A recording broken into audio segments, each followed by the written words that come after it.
Ce sont les meilleurs mercenaires au monde. La seule vie qu'ils connaissent, c'est la guerre. Pourquoi Expendables 4 met si longtemps à arriver? Aujourd'hui, on va s'intéresser à Sylvester Stallone. Eux ont versé le premier sang pour moi. Du genre de dinosaures qui nous ont pondus dans ça. Tu la veux, la médaille. Je dois la gagner. C'est tellement amusant de réunir ces stars pour un film d'action sans limite. Le nouveau film aura des enjeux plus élevés et sera la plus grande et la plus badass des aventures à ce jour.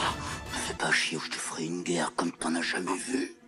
À la réalisation, Scott Wall. En plus d'incarner l'un des premiers rôles, comme lors des précédents films, Jason Statham sera aussi coproducteur.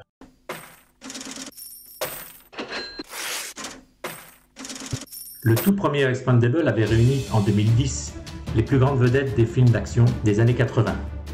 Stallone, Schwarzenegger, Bruce Willis. En les associant avec des stars de la lutte et des arts martiaux. Jet Li, Chuck Norris ou encore Jean-Claude Van Damme. La recette avait très bien fonctionné au box-office, pour les 3 premiers films réunissant plus de 829 millions de dollars à l'échelle mondiale.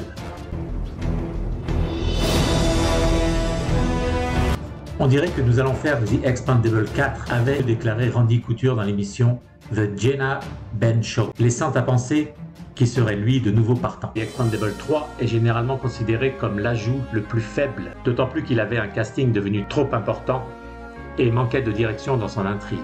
Cela a immédiatement mis en cause les discussions sur Expendable 4. Ce recul par rapport à la franchise a permis à l'équipe Expendable de finalement réfléchir sur la franchise. On va la faire courte. Si on est bien payé, peu importe où se passe la mission. C'est clair? Arrêtez de me la jouer et revenons à ce qui nous intéresse. Le succès de The Expendable a toujours été enraciné dans sa distribution d'ensemble et sa capacité à créer un battage médiatique auprès du public. The Expendable 4 a travaillé là-dessus en annonçant de nouveaux visages tels que Tony Jaa et Iko Uwais. C'est qui le prochain? Rambo? Rambo, c'est une pédale. Après beaucoup d'anticipation, The Expendable 4 a été annoncé avec une date de sortie en 2022.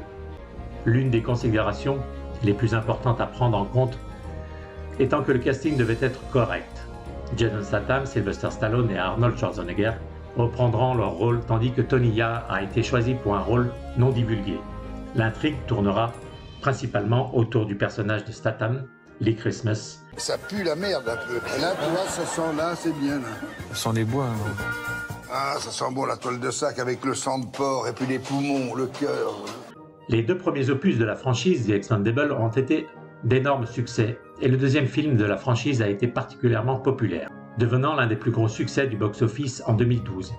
The Expendable 3 est devenu le film le moins rentable de la franchise. Mais c'est de la merde! The Expendable 3 est généralement considéré comme le plus faible, d'autant plus qu'il avait un casting devenu trop important et manquait de direction dans son intrigue. L'anticipation est l'une des meilleures choses que la production puisse faire pour s'assurer qu'elle ne répète pas les erreurs précédentes, prenant ses décisions après mûre réflexion et en ne précipitant pas le projet afin d'atteindre des objectifs monétaires.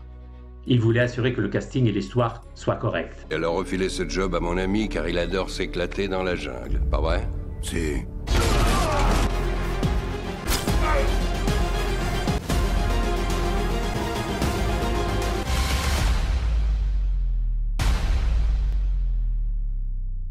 On en discute dans les commentaires. Je vous invite à liker cette vidéo, à la partager surtout pour qu'un bon nombre de fans de Sylvester Stallone puissent en profiter. Si ce n'est pas encore fait, abonne-toi à la chaîne, je compte sur toi et je te dis à bientôt. Ciao!